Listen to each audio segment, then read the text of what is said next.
लोकसेवाको तयारी गरेर बसिराख्नुभएका सम्पूर्ण साथीहरूलाई एजुकेसनल भोइसमा स्वागत छ।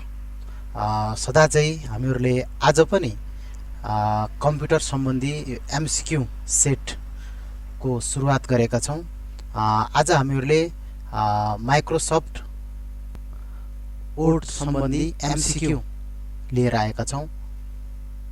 लोकसेवा आयोगले एकदमै सोधिराख्ने महत्त्वपूर्ण 12 वटा क्वेशनहरू लिएर आएका छौँ, जसमध्ये प्रश्न नम्बर 1 मा रहेको छ MS Word is a ... software.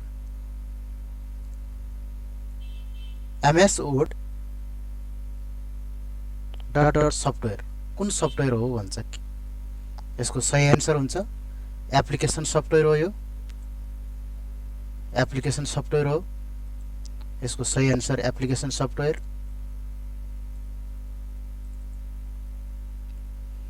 त्यस्तै गरेर अर्को क्वेशन छ। अर्को क्वेशन छ what is the default extension of Word document. Word डकुमेन्टको डिफल्ट एक्सटेन्सन के हो भन्छ। यसको सही उत्तर हो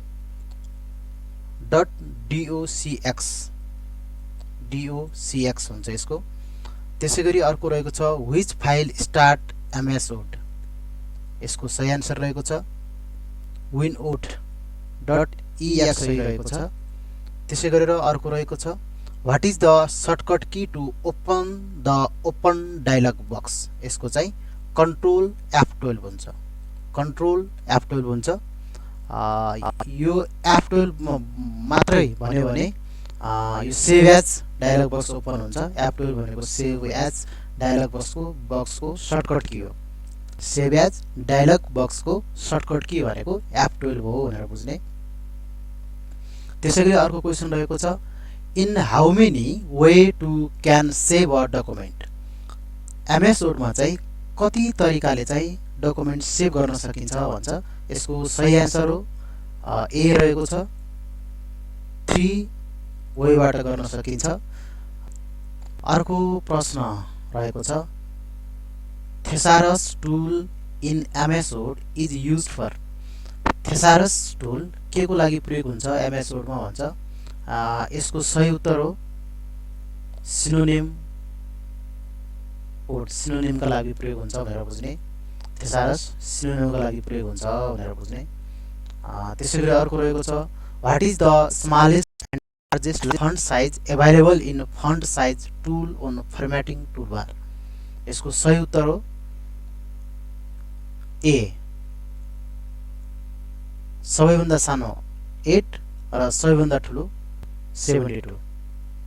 फर्मेटिङ यसको यता माथि दिएको छ फर्मेटिङ टुलबारको यता यो 8 सबैभन्दा सानो र सबैभन्दा ठुलो भनेको यो 72। यसरी बुझ्ने 72। यसको सही उत्तर यो रहेको छ एभाइलेबल। त्यसैगरी अर्को रहेछ superscript subscript outline emboss engrave are known as a भन्छ। यिनीहरू के हुन् भन्छ के वर्डमा चाहिँ माइक्रोसफ्ट वर्डमा चाहिँ सुपरस्क्रिप्ट हो subscript outline emboss engrave are known as के को रूपमा चिनिन्छन् यिनीहरू भने यो चाहिँ यसको सही उत्तर हो फन्ट इफेक्ट। फन्ट इफेक्ट हो यसको सही आन्सर फन्ट इफेक्ट हो। यताबाट देख्न सक्नुहुन्छ तपाईहरु यता यी फन्ट इफेक्टहरु यता दिएको छ फन्ट इफेक्टहरु यता दिएको छ। त्यसैगरी अर्को छ प्रेस F8 की 3 टाइम्स भन्छ। F8 3 टाइम चाहिँ क्लिक गर्यो भने प्रेस गर्यो भने चाहिँ के हुन्छ भन्छ। यो चाहिँ सेन्टेन्स हो भनेर बुझ्ने। सेन्टेन्स सिलेक्ट हुन्छ यो बुझ्ने सेन्टेन्स सिलेक्ट हुन्छ। F8 चाहिँ 3 टाइम्स प्रेस गर्यो भने सेन्टेन्स सिलेक्ट हुन्छ। यो चाहिँ प्र्याक्टिस गर्नु होला।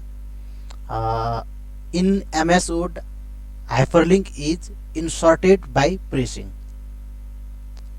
हाइपरलिंक चाहिँ इन्सर्ट गर्नको लागि कुन की प्रेस गर्नुपर्छ भन्छ। यो कन्ट्रोल क्लिक हो कन्ट्रोल क्लिक भयो, कन्ट्रोल क्लिक।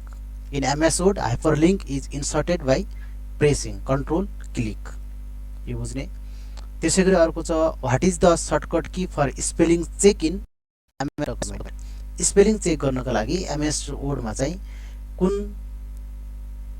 बटन प्रेस गर्नुपर्छ? F7 सर्टकट की F7 हो, यो F7 गर्नुपर्छ, F7। त्यसैगरी अर्को अन्तिम क्वेशन रहेको छ what is the shortcut key you can press to create a copyright symbol? यसको सही उत्तर हो alt control C, alt control C, alt control C. आजलाई यति नै। यदि तपाईहरुलाई यो भिडियो उपयोगी लागेको छ भने कमेन्ट बक्समा नेक्स्ट लेखिदिनु होला र लाइक, शेयर, कमेन्ट र सब्स्क्राइब गर्न नभुल्नु होला। हस्, धन्यवाद।